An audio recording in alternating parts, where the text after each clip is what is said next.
حضور علیہ الصلاۃ والسلام نے فرمایا کہ مومن کا معاملہ بھی بڑا عجیب ہے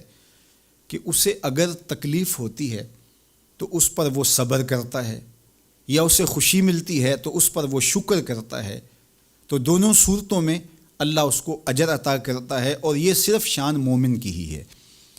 کہ وہ مصیبت پر صبر کرے،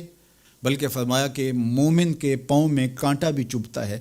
تو اس کا بھی اس کو اجر دیا جاتا ہے، اس کے درجے بلند ہوتے ہیں، اس کے گناہ معاف کر دیے جاتے ہیں، اس کی خطاؤں سے درگزر کر لیا جاتا ہے۔ لیکن یہ مشروط ہے اس تکلیف کو صبر کے ساتھ برداشت کرنے سے۔ اگر وہ واویلا کرتا ہے، ناشکری کے کلمات کہتا ہے، تو تکلیف تو ختم نہیں ہوتی لیکن اجر زائل کر دیا جاتا ہے۔ تو اس لیے ہمیں ہر صورت کے اندر صبر کے دامن کو مضبوطی سے تھامنے کی تلقین کی گئی ہے، اور اہل ایمان کو یہ بھی سبق دیا گیا کہ جب انہیں کوئی بھی مصیبت پہنچتی ہے تو وہ کہتے ہیں انا للہ و انا الیہ راجعون، کہ ہم اسی کے ہیں اور اسی کے حضور پلٹ کے جانا ہے۔ تو یہ وہ امر ہے کہ جو ان کی طبیعت کے اندر ٹھہراؤ پیدا کرتا ہے اور ان کی زندگیوں کے اندر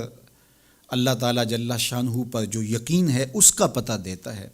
اگر مصیبت کو اللہ کی طرف سے سمجھ کے مان کے صبر کیا جائے، اس کو مقدور سمجھا جائے، اس پر واویلا نہ کیا جائے، اللہ کی نافرمانی کا کوئی کلمہ نہ بولا جائے، اپنے عقیدے میں تزلزل نہ آنے دیا جائے، اپنے رویوں کی خوبصورتی کو زائل نہ ہونے دیا جائے، تو اس کا مطلب ہے کہ وہ شخص مومن ہے، اس کا یقین ہے کہ یہ اللہ کی طرف سے ہے۔ تو پھر اس کے یقین کے صلے کے اندر اللہ اس کو پھر ہدایت قلب کا چراغاں نصیب کرتا ہے۔ اور فرمایا واللہ بکل شیء علیم، اور اللہ ہر شے کو جاننے والا ہے، اسے پتہ ہے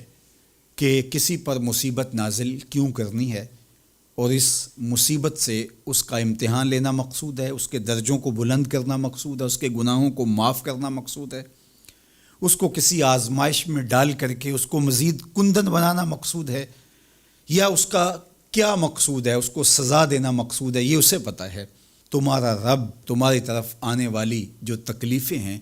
ان کے اندر ہزارہا پنہا حکمتوں سے واقف ہے۔ یہاں یہ بات بھی سمجھنے کے قابل ہے کہ جو شخص مصیبت کے آنے پر صبر اور استقامت کے ساتھ اس سے نپٹتا ہے اور اللہ پر جو اس کا یقین ہے اس میں تزلزل پیدا نہیں ہونے دیتا،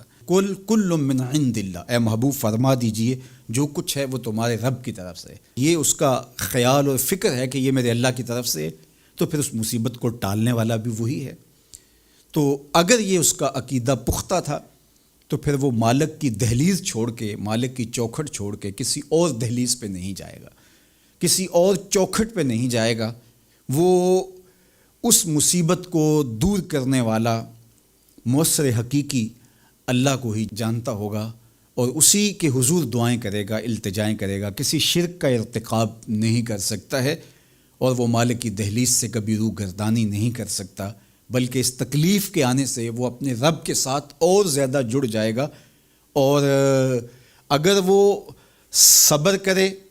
تو یہ اس کا ایک مرتبہ ہے کہ وہ حوصلے کے ساتھ اس تکلیف کو برداشت کرے، اور دوسرا مرتبہ جو اس سے بڑھ کر ہے کہ اس پہ اللہ کی رضا کے سانچے میں اپنے آپ کو ڈھال لے کہ جے سونا میرے دکھ وچ راضی، میں سکھ نو چلے ڈاواں۔ اگر وہ اس بات پہ راضی ہے تو کوئی بات نہیں ہے، میں اس پہ راضی ہوں کہ میرے رب کی یہ رضا ہے۔ تو یہ دونوں چیزوں کا مل جانا، یا دونوں میں سے کسی ایک کا مل جانا، یہ اللہ کی طرف سے اس کو دیا گیا انعام ہے جو اس مشکل حالات میں اس کو حاصل ہوتا ہے۔ اب وہ کس کیفیت میں ہے اللہ تعالیٰ اس کو خوب جانتا ہے، کہ وہ اس پہ صبر کر رہا ہے یا اس کا اندر ڈول رہا ہے، اس کا عقیدہ کمزور تھا اور وہ کمزوری کے باعث جو ہے وہ تزلزل کا، تذبذب کا شکار ہو گیا، تو یہ تمہارا رب خوب جانتا ہے۔ تو تمہارے سینے کے اندر چھپی ہوئی کیفیت تمہارے رب کے علم میں ہے۔